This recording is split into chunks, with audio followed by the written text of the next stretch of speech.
What's going on, everyone? Oh, I did it again. Hold that thought, guys. That's better. Right camera's on. What's up, everyone? Kelly Cavallari here, one half of 7 Arrow Media, and welcome to today's edition of the Honky Tonk Highway, episode number 42. We're almost to 50, guys. Never thought it'd go this far. Thank you so much for tuning in so far. Hope you're enjoying all the interviews and the shows we've been doing. If you haven't yet, like, subscribe, follow us on Facebook, Instagram, YouTube. We are currently live on both Facebook and Instagram. Facebook and YouTube, not Instagram, but the shows will be up there. So you can watch on either one. Also, huge shout out to everyone so far who has joined the 7 and 7 group that I started. If you listened to the show on Monday with Debbie, I announced that the end of July, the last weekend of July, right before World Dance Masters, we'll be holding a one-day workshop called 7 and 7. It's going to be 7 workshops in 7 hours with 7 different instructor qualifiers from the USLDCC. So please join that up. That'll be absolutely free for one day. You're going to learn 7 dances that got us qualified for the finals. So it's myself, Chris Jocks, Taylor Hickey, Wendy Smith, Tracy Jackson, Jason Turner, and then me and Chris will be doing a duo teach. And we'll be teaching dances that we took first or second place with that got us qualified for the finals. So please join that group, tune into that. And that'd be an awesome day. So today's guest, he really needs no introduction. You name it, he's done it in the line dance world. One of the original members of Masters in Line. He's the event director and host of Legends in Line. Amazing guy, awesome guy that I got to know pretty well. Ladies and gentlemen, the legend himself, Mr. Rob Fowler. What's going on, sir? Good evening or good afternoon to some. Yeah, good evening for you. Still afternoon for me. I know it's late there. Thank you for coming on today. For those who, for some reason, if there's anybody out there left that doesn't know who you are, why don't you give us a little history on your journey into the line dance world? Well, I've been doing it 29, 30 years now. When I first started out, I fell into it really. I had an accident at work. I was an apprentice and I was on the roads. I was an apprentice. And I had an accident, fell through the floor in in a canteen where you're eating, but it was about 25 feet high. But the floor gave way, and I went straight through the floor, landed on all concrete blocks and everything, and it completely damaged my back. So the surgery, the doctors and everyone said you cannot do any lifting, anything else. You've just got to do light. But then I just got my 2nd degree black belt, and that was the most gutting thing that I had to get. Oh, I had to. So I just passed that, and I had about 12 months off, and then I tried to go back into it for a little bit, and then it was sort of no chance. So and they turned around and said, if you go over once more, you could be in a wheelchair, so pack it in. So I went, right, okay. And then what happened with all the karate lads, they said, right, come on, we'll go on a holiday and have a drinking holiday and say goodbye as we do. And it was there. We went out in the afternoon on a karaoke machine, having a drink. And then I went through the ballroom, going back to the apartment. And as we walked through the ballroom, they were teaching country dance. There was no such word as line dance right. when I see it. It was just country dance. And there was this little old fella and his wife called Lyndon and Mona. And I was the idiot that stands up there going, yeah, I was that. I had some drink. I was but then he said, no. And to be honest, they turned around to me and said, no, come on the floor. And if they'd have turned around to me then and said, on your bike, which I probably would now, if someone drunk coming on the floor, they went, no, come on. So I said, right, okay. So I was a bit cocky, got up, and they started doing I think it was one of the easy dances, and I enjoyed it. I really enjoyed it, and they looked at me and went, "You're picking that up great." I said, "Well, it's just like kata in karate. What I was doing, it was just the similar steps." So I really enjoyed it, and then I went back, and then the morning after, I sneaked out when all the lads were having hangovers. I sneaked out and went back into the room and had a 2nd class, and I loved it.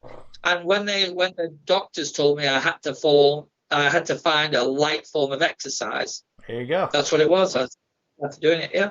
So that was it was it's like an act of fate. And then from there, I started. It was really weird back then because you either had the grandparents taking the children to country dance. The middle section was missing, so the 25s to 45s were missing. Right. So I was there with one of the karate lads, John. We used to go there. I was 20, 21, 22, and he was 28, 29. We used to have a right laugh and just go in. And because we were young and in between, the kids used to enjoy it, and the adults used to have a laugh with us. So it was great. Awesome. Big Jim wants to know, is it a true story that you actually got started as a Chippendales dancer? Hello. Yeah, I know what he's getting because he knows the story. But I was quite fit, and I was because I've been doing karate. I was quite fit, but when I was a little bit younger, I was skinny. And my mum asked me, said her friend wants to do a Tarzanagram. So I said, right, okay. She said, but there's no one there. There's no one in the pub. Just go in, put a loincloth on, go in, do the thing. And I had long hair then. I was literally George Michael, and I was strutting around doing the thing. I was fit because I was in the martial arts and everything. Right. But I'd never done it before. She said, oh, go on, it'll cost me 50 quid, otherwise you can do it for nothing. I went, right, just tell me where it is. As I opened the door, it was packed. Absolutely.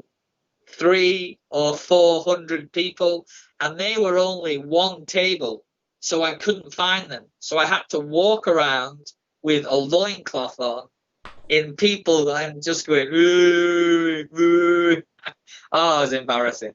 And then I did it and went out, and I said, right, never again. So that was it.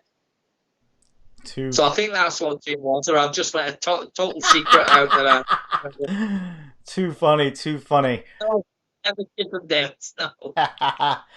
um, Big Jim already tagged the step sheet for the Beast. For those who don't know, Rob Fowler is the choreographer of the famous dance The Beast that everybody Yeah. wants to learn. I got to watch it when he taught it at Boston on Thursday night a couple years ago. That was fun. Yeah, yeah. That was crazy, the It's resurgence of it. it's crazy. It's still going. People still enjoy watching it. I think what happened it was I for the first 3 or 4 years after, because the original was Ethan Allen, who's a lifelong friend now. He's been a Right. lifelong friend. And when I just did the Legends, he came on and I danced it next to him, like what we're Yep. doing now on screen. And but when about 25 years, well, 20 odd years, 20 plus years, he came into the Kirby Suite, which I used to run, which Little Rob, Rachel, all of them, all of the Nicholas, Jody, Binstead, Ooh, all of them going used to over come there. as Nicola Lafferty, Sam, who's running Yep. World Dance Masters. All of them used to come in as 8 or 9 year olds. So they were all coming in. Little Rob never paid once, by the way. So I just say he owes me. Shout out to Mr. So Glover, who I just saw is in the chat. He's here watching. yeah, yeah. Yeah, I was playing. He owes me for about 20 or at least 2 years when he never paid a penny. He used to go in and chat with my mum and flirt with mum. That was when he was 9 years and 10 years old. He used to come in, chat, and then get let in. But it was yeah. And what he gets, water can't even get there. So he's a brilliant lad. So it's really nice watching them all grow up and all turn into what they've become now, which is brilliant. It's an amazing thing to see. So yeah. So the Beast, Ethan came in. We used to have an advance room.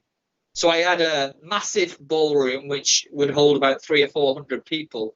But you used to have you had to go through a little set of fire doors, and it was a room about 50 meters square. But we used to get 100 dancers in there Oof. for an hour doing advanced. And it's probably like what it was 30 years ago. That would have what New Line would be now. Right. So we were doing dances. And so when I was choreographing them, because there's nothing that level. So I was choreographing them all, and we were doing it week by week by week. And they used to walk out, but people thought you had to have a pass to get in or be invited in. It wasn't. It was just for anyone could go in there, but we were dropping down on our backhands. These were line dances and jumping up. I think one we did to a group called Chapito was American Pie. Okay. And it was 200 counts long. That's what the dance was, 200 counts long. The music went on for 6 minutes. Oh. And it had snake rolls and body rolls and jumping down on the floor and going back. It was crazy stuff. But it was one of the best times. And I think Rob and all the young ones grew up. They had a brilliant teenage dance environment to grow up in. And I used to train a lot of them and whatever. So it was nice. Rob says a lot of people have gone further in life than they ever imagined possible. All because in the beginning someone else believed they could. Rob Fowler laid the foundations to the roads I traveled so far in my life. He also says, check your email, lol. Willie says, he goes, I remember learning the Beast back in Lizzie Clark's class back in 1997. Geez, Willie, how old are you? 1997, I was only a junior in high school. You're going back there, buddy. Yeah. That was about 2 or 3. That was at least 3. I can't think now how. It must have been around then, maybe a little bit around then anyway, or just a bit before that when I brought it out. But it was literally Ethan had walked in and he went, I've got this brand new album, and you can do whatever you want to it. He says, but this song, I want a monster. I want an absolute monster to it. We're not bothered what you do with all the others, but on that track, when the guitar starts right at the beginning, we want a monster dance.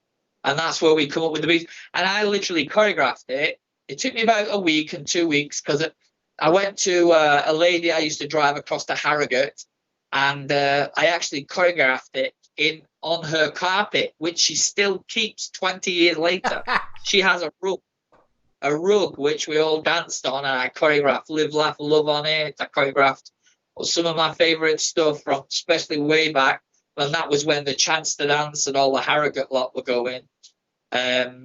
So I choreographed a lot of the dances in there. We had a night. She was sort of a 60s free and easy. It was brilliant. I used to have a really, really enjoy the times going over and doing the classes. And then that's where Rachel, Paul McAdam, I met Tim Rusgather, all of that side of the country. So that was that was 2.5 hours away from where I lived.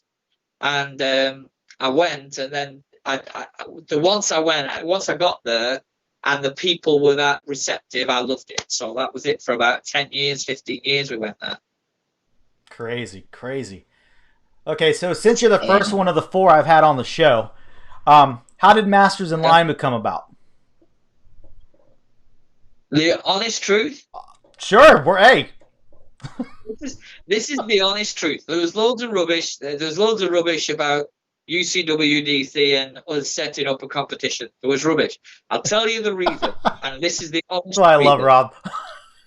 About 3 years ago, about 3 years before I started Masters, about 3 or 4 years ago, I had a young lad, exactly the same as Paul, and his name was Alan Clark, AC Clark, his name was, right? And he used to go around, and he used to come around. When I trained him, he was in like a Borstal type place. Okay. So I used to go and have to sign him out at the weekend. He was 15 or 16. And I started training him. And as I was training him, he was getting better and better all the time. He was brilliant. His dad was a DJ, a country DJ in Over the Water, Over the Mersey, in one of the clubs there. And I kept picking him up, taking him around, touring with me, training him and everything. About 2 or 3 years later, I was still touring and he was coming around, and the next minute he did something which wasn't very nice. But then after I thought about it, because he said, I'm on my own, and he went round, because he was teaching with me in the Kirby Suite, and then he went round one night and said, I'm setting up against you, told everyone I'd sacked him, and set up 150 yards down the road on the same evening. And told everyone I'd sacked him. They're all coming, oh, you're terrible, you're terrible. And then he come back, and then we were mates. We were mates a couple of years later. But because I trained him, and then I had Paul McAdam. And Paul McAdam I had from 12 years old. And he literally lived with us. So he literally came down, and he literally every weekend, he was getting... Because he was doing very well in the competitions, the schools would let him off. So he was doing that. And so he literally lived with me for 4 or 5 years. And you could see him maturing. I trained him. We went exactly the same as what Alan did. When it got to a point where all the girls started whistling at him, and I'm doing the thing going, hang on a second, I'm going to do the same thing's going to happen. So I said, okay, rather than going and we're falling out about it, what about doing us together, like a duo, going out, and we'll do another year or so doing a duo. I said, but we were in competition. He just won teen world championship at the teen advanced, or he'd won intermediate and he was running advanced, whatever it was. He'd won something. I trained him up, his friend Malcolm, but it was more Paul because he was like my boy. So it was, I just seen him as my boy. So when we were doing that, I just thought, we have to do that sort of thing. I have to come up with something. And there was a Masters couples in UCWDC. Yep. But there was no Masters line dance. So I did it with me and Paul. So I said, right, there's Masters in line. We could do this Masters in line, me and you. In the meantime, Pedro was running Superstars Productions. Yep. And Tim Rudsgar did a little shitty thing to me, right? So he did something and sort of went against me behind my back, but then took over Superstars, right? And sacked Pedro straight away, right? Within a week, he went in. Now, Superstars was Pedro. The whole point was Pedro was the big guy. He was the showman. He was the attraction.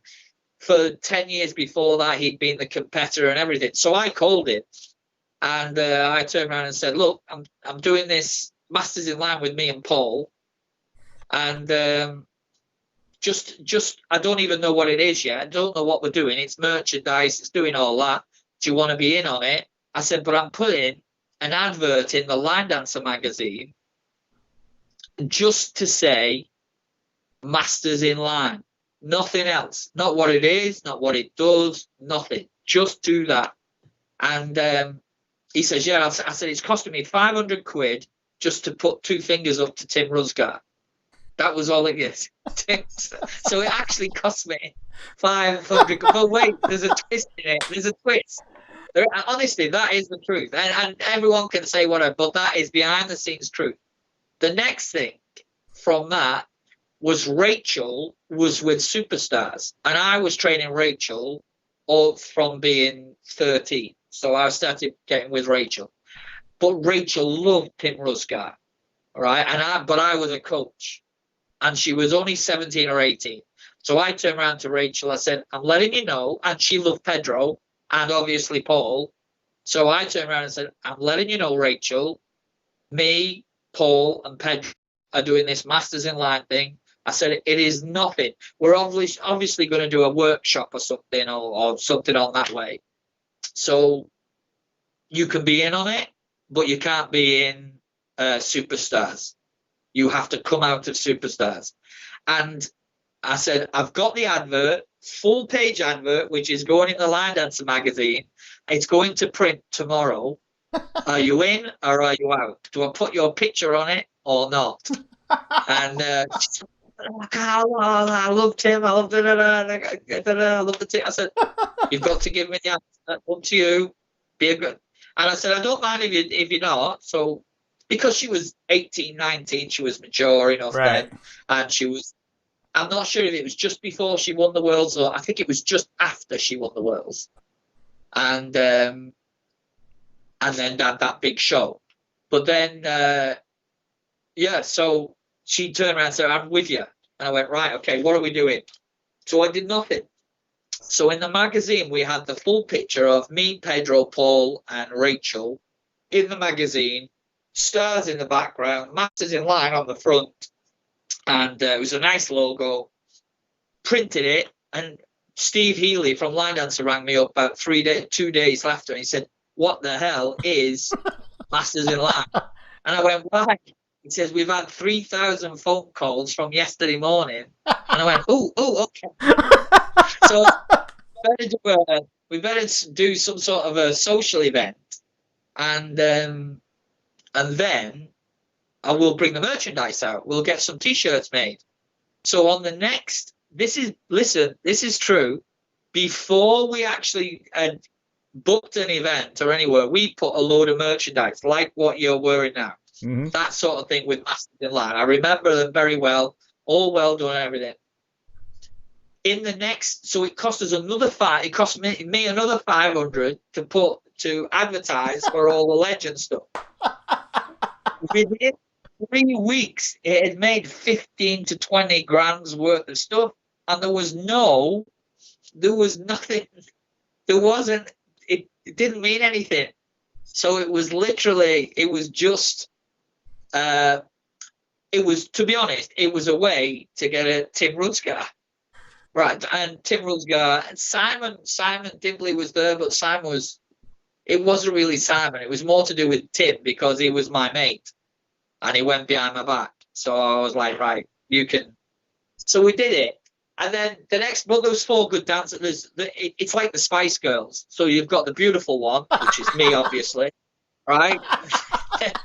You've got the brain, which is is probably Rachel, I would say. She's got the business mind. And then you've got Pedro, who's the laugher, and Paul, who's the shy, sexy, young study. So it was quite good. And so you had all the four. And then that was in about the October. And then it was when UCWDC was moving, and it had moved around. The year before we were in Canada, I'm sure it was Canada, Alberta, Canada. And then it went to Holland. Yeah.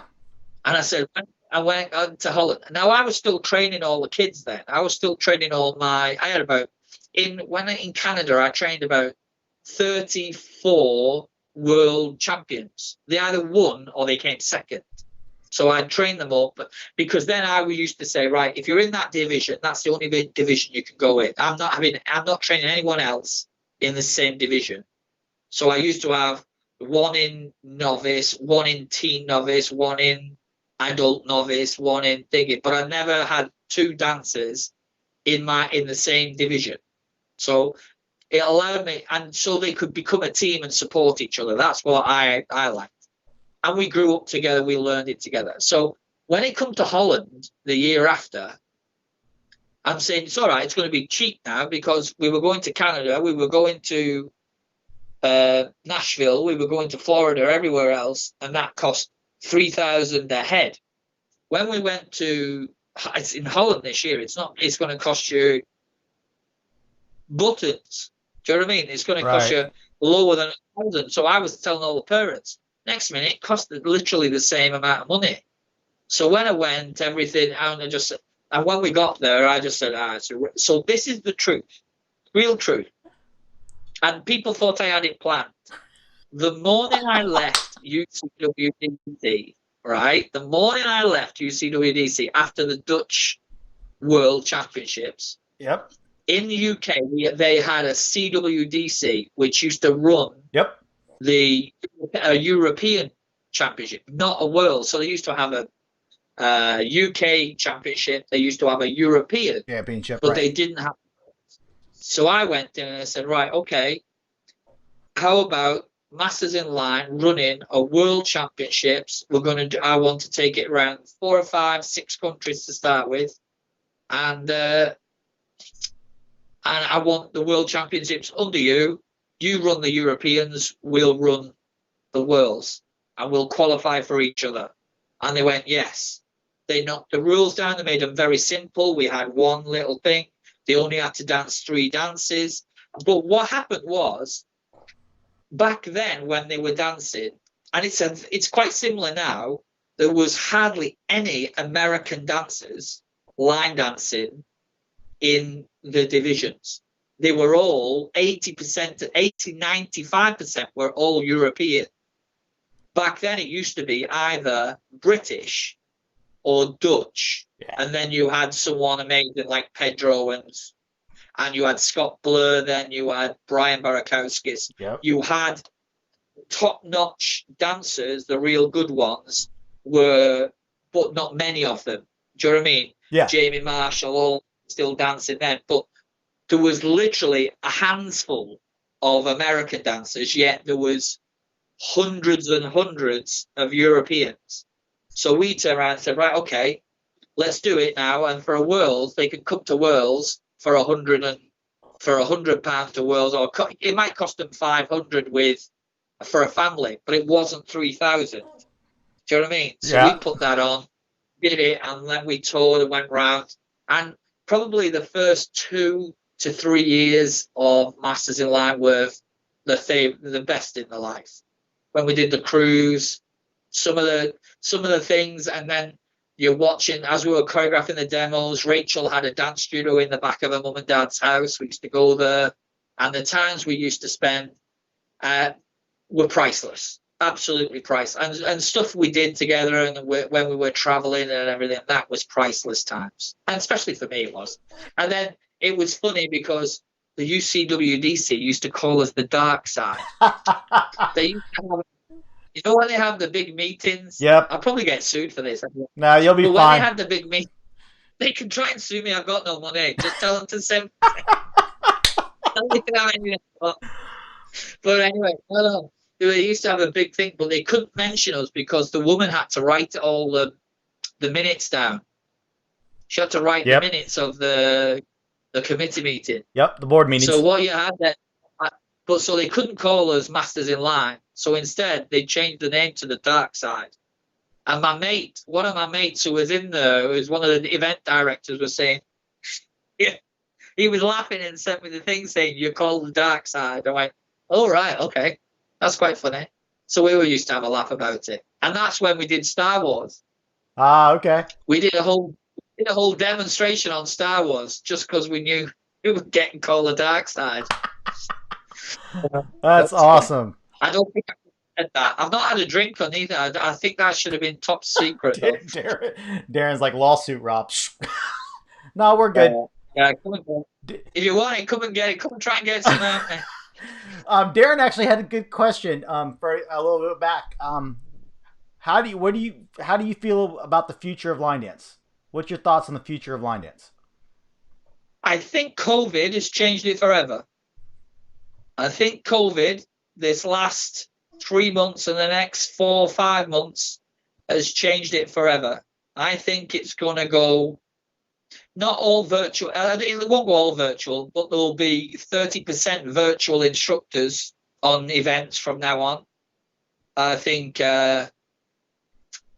from a dance events point of view, and people will accept that. I think people are going to be. I think before it was sort of a novelty and a rip-off. I think now they're going to see that as, especially for event directors, it's going to be a bit cheaper.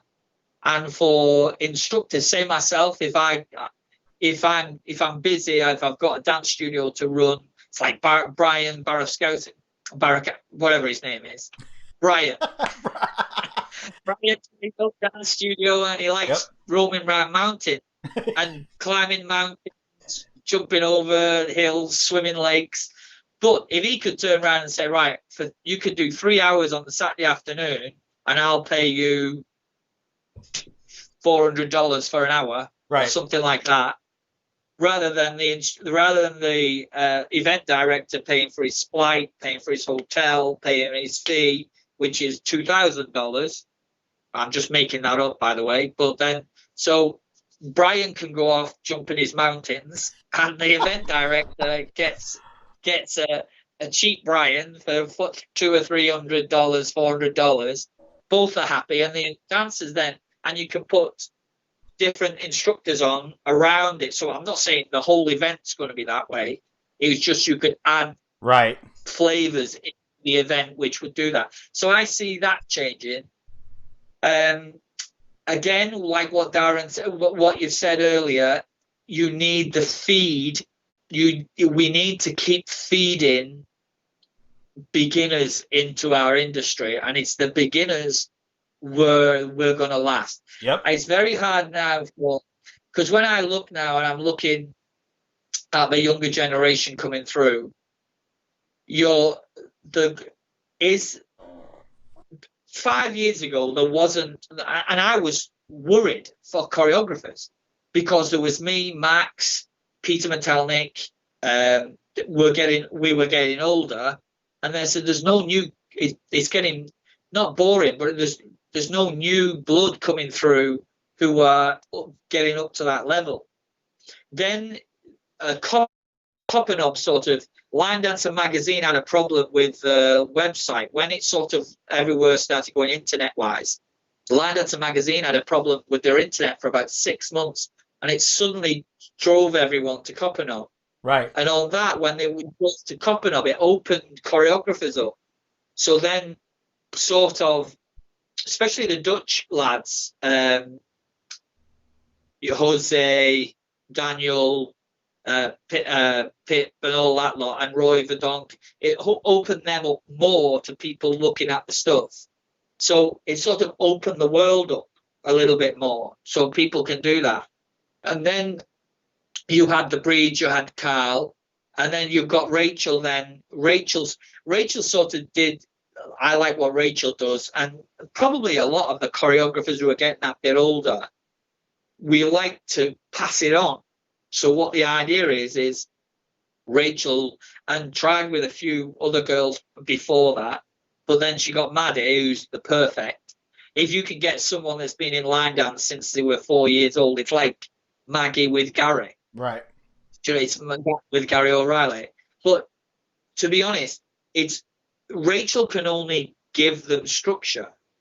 It's Maddie that has the creation. Right. So it's not like Maddie's not a robot of Rachel. Maddie's her own girl, but Rachel's give a structure. So it's like what I did with Paul. It's like and that's the way now Maggie's done it with Gary. He's give the structure. He's give the business behind it, how to work it, how to do all that. So it's like a pass it on. It's mentors and everything. And it's a bit like now what I'm trying to do with I've opened since I've been off, which I've really wanted to do for a long, long time. I've started doing a choreography course online. Right. And I have 70 subscribers, and we've been doing 3 weeks now. And I'm literally breaking how to structure dances, how to build dances, how to listen for the cream in the music. So when you're choreographing, you're listening. It's no good just having a good song anymore. You've got to have the cream. You've got to have the pixie dust. Yep. Is what you're looking for. The course has gone fantastic. Everyone's really enjoying it. It's given them a way to look at choreography from a different point of view. And from even week one, the songs they were picking have totally changed, because now they're picking songs which could easily break them through now and again into a higher level. So you're looking at a football team of a lower level and then trying to get them up to the Premiership or whatever the version is in America. You're trying to build them up division. So Right. The idea now is the information, the way they choose the music, the way they listen to the music, and what they're picking out in the music to choreograph to. They're understanding that. That's what I'm doing. And I'm going to do another course. But the beauty with it now is it opens up a lot of things that I've wanted to do for the last 20 years. But Right. I couldn't do it because I've been doing workshops every weekend. Now I've sort of got the ideas what I've had over the last 15 years, or what now I've got at least another 6 months, I think, to put them into action and then see what happens. I've talked a lot then, yes? You're fine, brother. You are totally fine. I am loving this. Yeah. Maddie B just asked a great question, and this is a good one. If you could go back in time, is there anything you wish you could do different or done in general because you feel it would have changed a certain path in the line dance community? Maddie, you are crushing it this last 2 weeks with the questions. You're killing it, girl. Can I say, okay, and it's not, obviously it's not me, but when I first started choreographing and line dancing in the Kirby Suite, I was more new line. I was more new line than what new line is now. Okay. So I was still dancing to country, was dancing Garth Brooks and everything. But have you ever seen Catalan dancing? I don't think so. The Catalan country. I'll have to look that up. With the cowboy. Have a look at Catalan country. Okay. And the reason I say that is, and it's Italy, it's southern France, Okay. Italy. And the reason I say that is, it's a load of young dancers who are coming in. It's sort of, think of Irish dancing when they're dead straight, they've got their arms down. Okay. But they dance with the thumbing of the belt. But what it does, it keeps the top body rigid, right? Okay. And when it's rigid, so everything is through the legs. So everything, so it's country, beautiful music. They all dance to two-step. It's hard on the knees for my age. But what made it doing is, it's brilliant for the younger generation. So it's the generation that do Catalan, the age group, and I'm talking thousands and thousands of young ones at events dancing all in the cowboy hats, all dressed up, all real, and it's their age group is between 15 and 30. Oh wow. Yeah, all Woo. of them. When I first went, I got told to come to Italy, and when I got told to go, well, you got this job, and it was a place called Vergara. And I was saying, right, okay, what sort of dancing, what level is it, what it is? And said, oh no, they're all 50s, 55, 60. They're all low improver country. And I said, okay. So I went with this vision of what I was looking at. And when I got there, all I seen is hot pants, boots, cowboy hats, bikini tops. That was just on the men. That was just on the men. So it's like, but I've never seen more beautiful people than ever in Italy. They were just, the guys were all, do you know, the chisel, like Yeah. all the grease thing, everything like that, all the dots, but they were all with the cowboy hats and they were all walking around and all real cowboys. They were dancing two-step. Every third and fourth song, they were dancing two steps. Stop the music, everyone goes around. It was in a great big like rodeo stadium Wow. inside, but there was no aircon, Whoo. so it was just dust, and it was in the middle of summer, which is about it was in the 90s. It was in the 90s, so it was hot. Three and a in one team, they had a team competition. In one team, 700 dancers in one team. If you go onto YouTube and put Catalan Voguera, VOGEHRA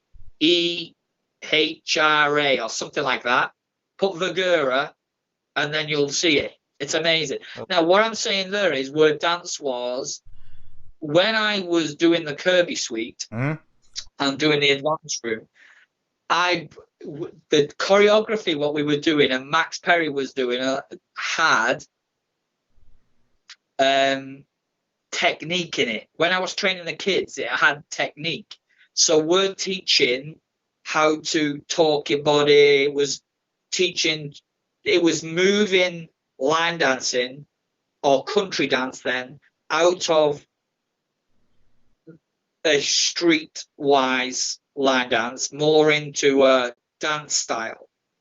So more into a line dancer style.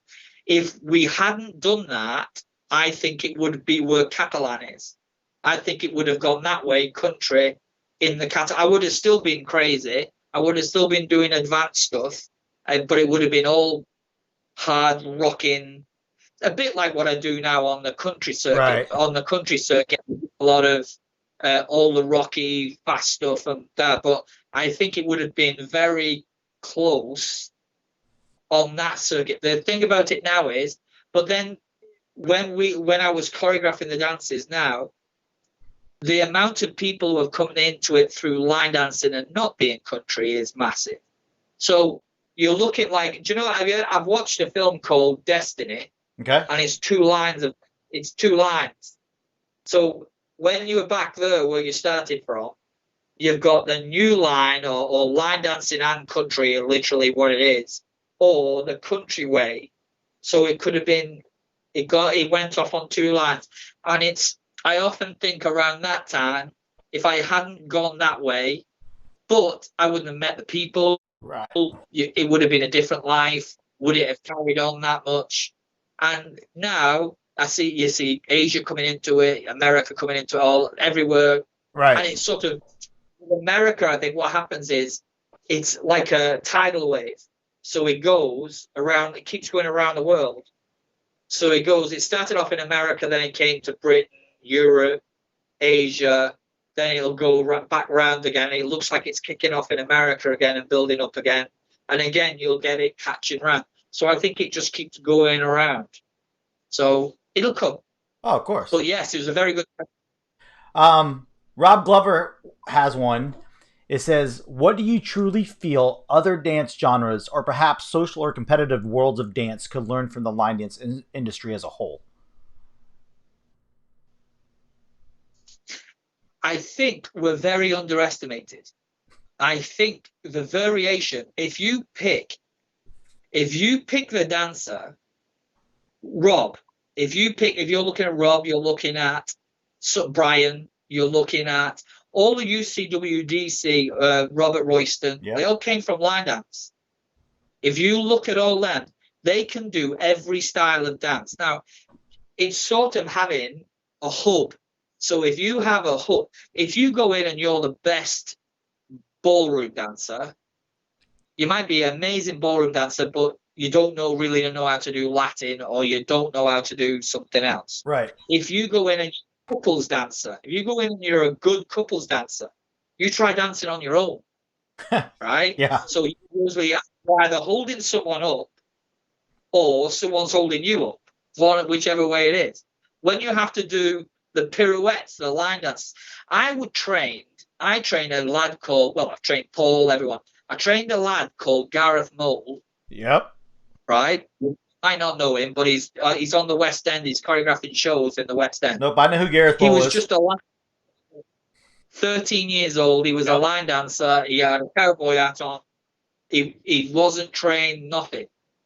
By the time he was 15 or 16, he was stood on, this is honest to God, I think it was Swinging Ours.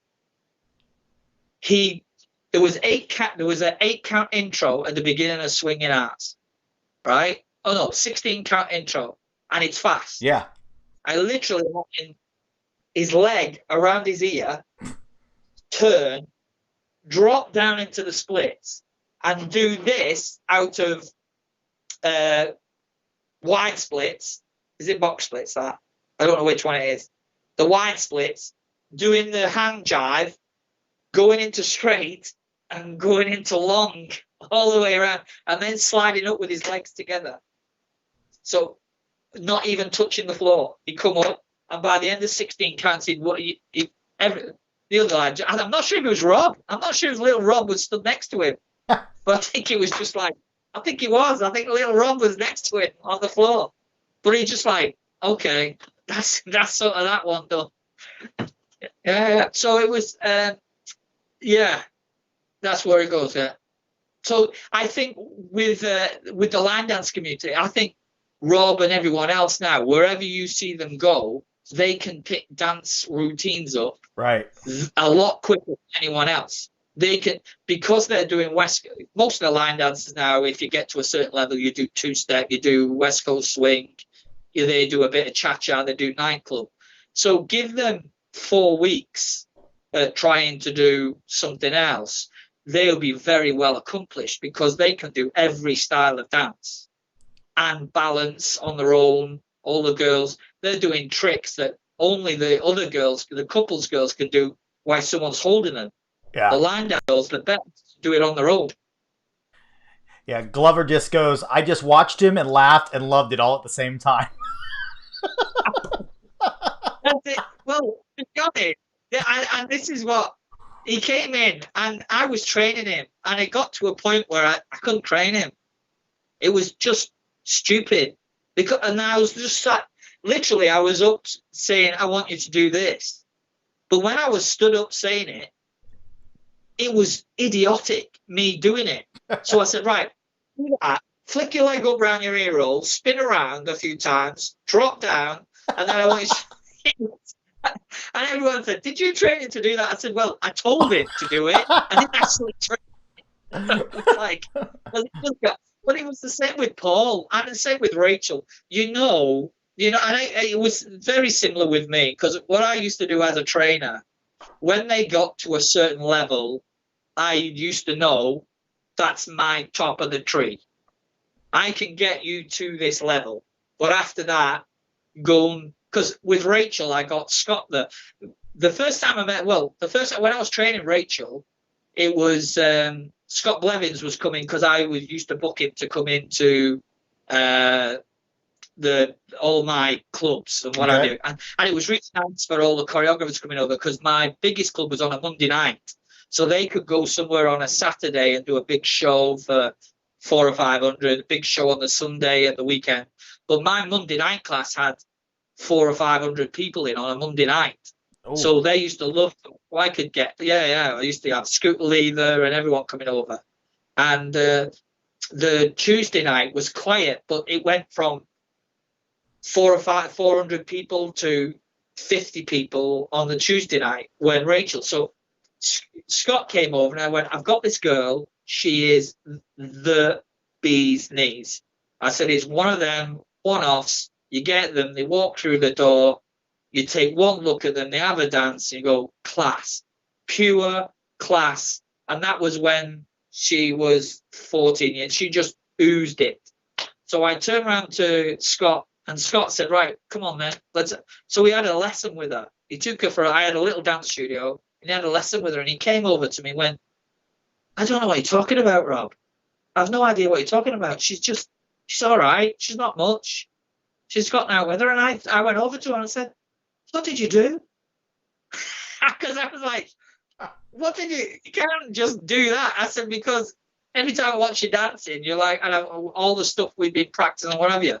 I said, he's just come out and said, anyway, that night we were doing the social dancing. We were at the class, and he was with us, just sat down. He taught one workshop, and then he watched the dance, and he shouted at her. He pulled her over and shouted at her. He said, I'm having another lesson with you tomorrow, because she was dancing as we know she can dance socially. So we went, I've wasted 2 hours training you, and you know it all. I want to do it tomorrow. I'm going to do it harder. So he'd give her another lesson in the morning. We stayed over the night, and he'd give her another lesson. But that's where, once you get, what I used to do is, once you get to a level as a coach, it's your responsibility really to say, do you know what? I'm at my limit. You're going past me. Paul did it. He went past me. Rachel did it. Rob, straight past. So you know that when you get there, you know it's time to release, let them go, and then hopefully keep the respect of them when they get older. Like Rob's always been very respectful to me. Rachel has as well. Paul, I've never seen Paul. Paul vanished 10 years ago. No one's ever heard of him. So don't worry. Some told me he was in France. Some told me he was in Dubai, and some told me he's back in Newcastle. We've still no idea. You doing your online choreography course. You just did your first online Legends this past weekend, and you just announced that you're doing another one. How's all your online stuff going? Well, to be honest, I'm not digitally friendly. So I'll put it that way. And I've still no idea. I keep opening groups up, and I've no idea how to shut the old ones. So now I've got 10 groups. I've got emails in all the groups. And so I'm trying to put them all together in one. And I have my brain. The best thing I have, I do have a vision-like brain where I can see. But I'm behind the scenes, I'm hopeless. So that upfront thing, what I can see, I can actually, when I choreograph a dance, if I hear a music, when I choreograph a dance, I can visually see the dance finished before I know what I'm doing. That sounds a bit crazy, but I can see the sort of dance I want, I visualize it, and I know it's there. When I do shows, and I did shows when I did Rachel's Snow, the show she won for the advance, Tim Rusgar, so she was doing the Superstars, right? This is so I can get Tim Rusgar again. So anyway, we were doing the world, she was doing the worlds, and she was going for the big one, right? The Superstar thing. So I was training. We were, and I had this.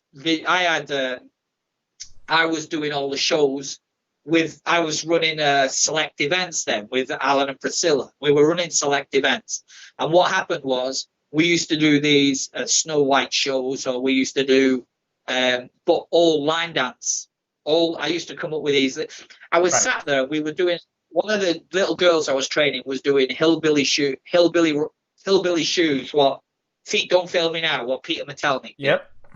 So this is no joke. I'm in bed and it's 2:00 in the morning, and I'm lying there going hillbilly shoes, hillbilly shoes, hillbilly shoes. Okay, so hillbilly shoes. And Catherine, who was like 8 years old, I went, oh, red shoes. Dorothy, Wizard of Oz. So it came, I was 2 o'clock in the morning, I was in bed, and I jumped up and I turned to the wife and I went, I've got this idea. And back then, there was only mini discs, right? So there was CDs, mini discs. There was no internet. There was no, well, if you wanted a cutting thing, you were a millionaire. Do you know what I mean? Back then, there's no like what it is now. There was no internet. There was no nothing. So I got up at 2 o'clock in the morning and I started cutting. I downloaded the film with the whole of the soundtrack behind the film, and I cut little tiny words out, little tiny things out, and onto mini disc. So I had them, just cutting them out, and then we went to Hillbilly Shoot. So I made these little rhymes up that I do all the time, and it just linked the shows together. So, and on the Saturday, that at that point, Tim was with me. So I just turned around and said, this is what I'm doing, Tim. And he was going, I have no idea what you're on about. I said, just go. People are going to love it because it's never been seen before that way. And it's right, okay. But all the dancers were all my trainees for the competition dancers. Right. So all the routines, what they had to do the competitions, I said, you're going to do that in your routine, do it here.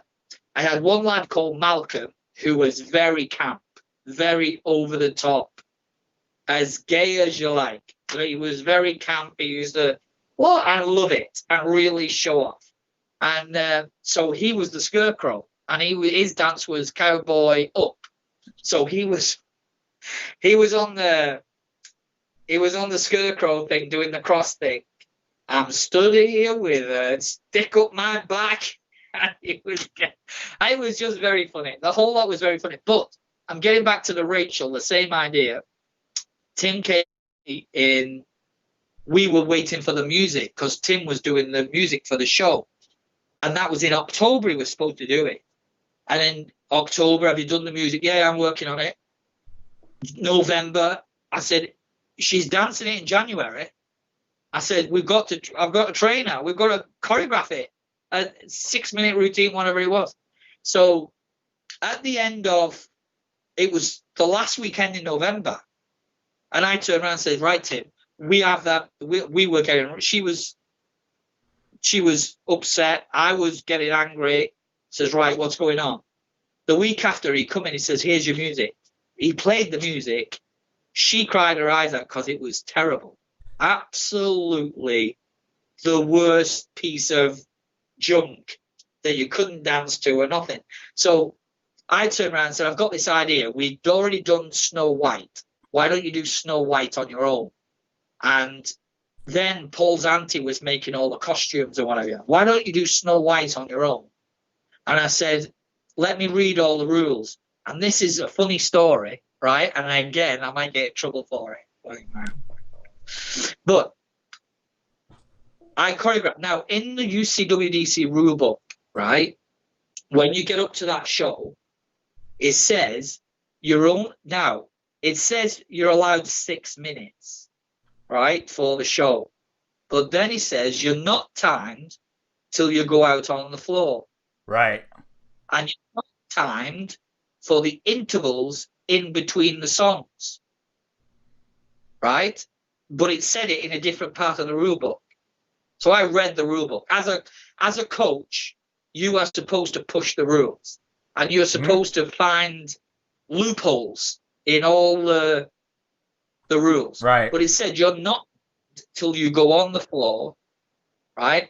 And in between each song, they changed it after that, but the little bits in between, you're not timed when they're doing the connections. I went, right, okay.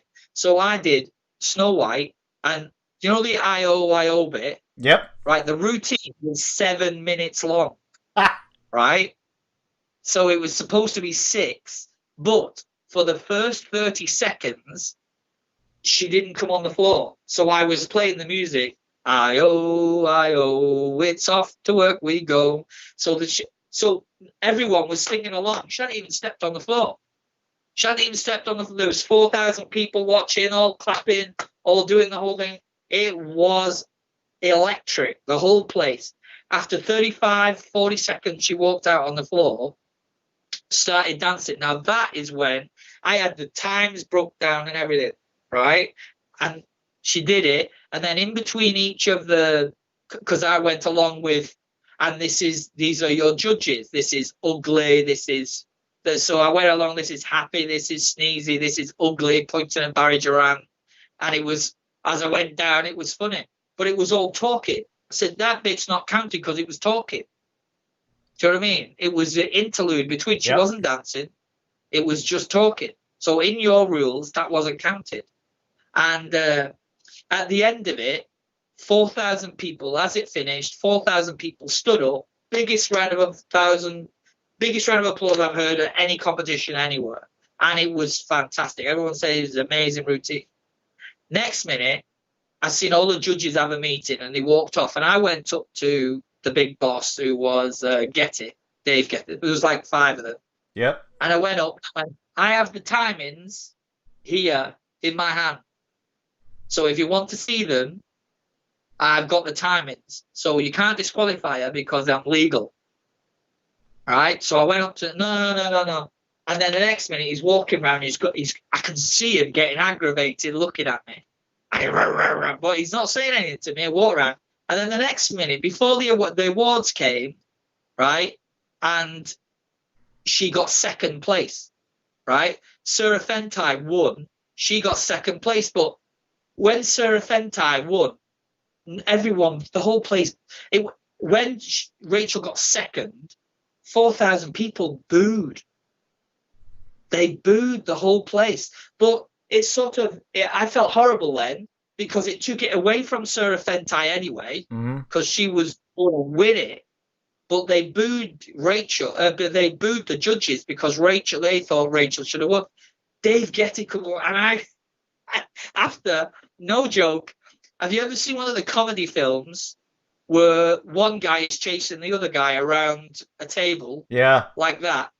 The scoring room after, I went in to see Dave Getty because I was mad. I'm sure.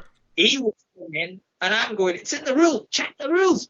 We're running around the middle of the scoring room, around a table, like the come back. If you can vision that, I both can. of us red running around. That's exactly what it was. Funny as anything. And 2 months later, Rachel, they was given it, and they did check it, and they just said, well, it's. Although when I said with the rules, no, it's the interpretation of the rules. What they said was it's against what the rules say. It's against the theory. It's against no. That's not. It's the rules are what's in the rule book. It's not, you can't make something up because it doesn't fit your. If you say in your rule book you cannot do that. Right. The routine starts when the music plays, not when you walk on the floor. You have to do that in the rules. It's up to a coach to embellish as much as he can within staying in the rules. So anyway, she got it, and she got given it at the CBA Awards, but it was nothing like what she should have had with that 4,000 people there. Yeah. So, what was the original? How your online stuff was going with all the ideas you have and stuff like that. Yeah. No. Well, they've got but I don't want what I've got. Some the ideas what I've got now. We've had over the last 2 or 3 years. I've had over the last 10, 15 years, some of them, and I've never been able to see them through. And I'm hoping to do some work with you guys because you're very professional and you've got that. And I want to develop where I think it might go in the future, in certain ways, but also open doorways for, like what I'm doing now with the choreography. I have a brilliant idea of how to progress I've got to watch what I say, because if I start saying it, people will nick it off me. Don't worry about it. Just let's just say. So, watch what I'm doing. What? I've got very interesting projects coming up. Yep. I've got very interesting. Make sure to pay attention to Facebook. Yeah, I've got some very interesting with twists, but also, especially if what I'm looking at as well, it's like information that people. A lot of the things at the minute with Rachel's, and I want to wish everyone good luck for this weekend with Rachel doing the Digital Dance 4. Streamline that's on now every day. They've done a brilliant job over the last, keeping everyone entertained. But it comes to a point, and on the Legends weekend that I've got coming up, Legends is sort of, it was brought in, the original idea, I give it to Betty Drummond. So Betty Drummond, for 3 years before I brought Legends out, I said use the Hall of Fame. Use everyone out of the Hall of Fame and call them the Hoffs. So they hate your head. So it was the Hoff, whatever his name is, but call them the Hoffs. And then I said, for 3 years before that, I was saying, I don't want to do a big event anymore. I'm finished after Masters. I've had enough. Live in Spain, one thingy, I'm doing that. I said, but this, it needs doing now because of the floors are emptying.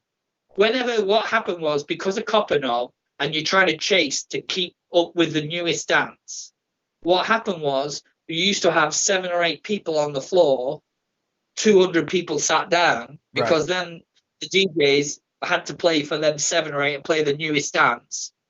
But there was 200 people. As soon as you put a classic dance on, it was packed. Right. So it was packed. You put all Hooked Country, anything like, the floor was packed. I went, Betty, this is it. You have to do that. Bring the Legends back. Bring all the good ones back. But do a mix. Do a mix of new ones and old ones. Play 1 brand new one, 2 old one classics. Make them do it that way. I don't think it's going to work. I said, right. On the 3rd year, I said, are you going to do it? And she went, no. I said, right, well, I'm going to do it. So I then come up with the idea of doing Legends. And the idea with Legends is to pay tribute. And it's massive. Legends is massive. The thing in it, the only trouble is I'm trying to do it on my own. And the person I went into business with was worse than Tim Rusgar. So I can pick him. I just can pick him. So anyway, but the idea of Legends is to pay tribute to the last 30 years, all the instructors. But where it goes to now is at the Maxes and the Joes and everything, all the dancers they've brought out, all them brilliant dances. In the last 10 years, people have only just been, in France, they've only been doing it for 10 years or so. Or the last 10 years is where it's been a big boost in numbers. I'm going to a lot of 10-year-old classes. Right. So all the dancing from 20 years before that have never been seen. All the really, really good stuff. And so from Legends, we have a good grasp at saying, right, we can go back and nitpick the best. And that's what we did. We went back and said, Pot of Gold, Alan's dance and all that. So you go back and pick them. But then the idea then is, so you bring them back and you bring them for the dancers who have never seen them or them that have forgot. So you bring them back in, and we brought that. Now Legends has got to, and it's sort of the history of dance. Right. So now on there, I've got Liz Clark, who passed away last year. I was very lucky to, just before she did that, she wrote me her biography. So in the next 5 or 6 years, and this is what I want to do over the next, hopefully, 6 months, I want to go, and the idea when you've seen the advert where I'm going around the world, what I want to do is I want to do America, in America, and say, right, okay, don't take this the wrong way. I don't want the Joe Thompsons, the Scotts, the Max Perry's, the top one. I want the nitty gritty people who have been in that state, who have been running the club for 20 years. I want their story. Do you know what I mean? I want to say, okay, you Yep. started. It's like Dan and Kenny Yep. Albro. They've got the barn up there, and they've got the barn. And I want to know the history when they started doing the dancing in there, because around that Boston States, around that area, that is a hub.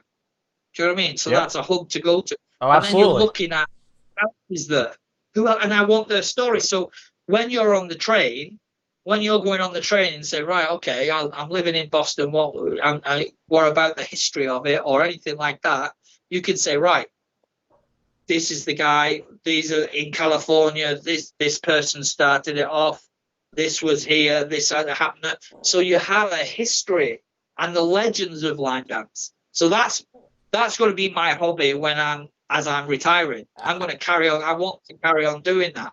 It was just the Tim Rusgar thing that I got rid of, knocked my enjoyment out of legends. But now I've got it back. I'm back buzzing because the original idea is there and it should be looked after. And it's sort of so now on this next Legends, what you're going to see is you've got Kate Sala, Darren's in, you've got Scott Blevins in, you've got Maggie Gallagher in, you've got Carrie O'Reilly in. They're going to be doing the legend dances not as a teach, but as for us to enjoy with them. But they're going to be doing a new dance. So what we're doing there within Legends and the idea of it is not just everyone thinks Legends is old dances. It's not. It's protecting the old dances. Right. It's trying to protect them and promote the future ones. So it's two. And it's the same thing with the young instructors and the older instructors. Let's have the legends of the past. Let's have the legends who are still here. And let's show you who's going to be the next legends. The Garys, the Madisons, everybody else that's coming through, the Guillaumes, everyone like that. Let's put them on. And they're going in. And that's why the November one was the future. I did that as the future. So you have it as you're going in from the past, you're protecting the past, and you're moving it into the future. And that's the whole ethos behind Legends.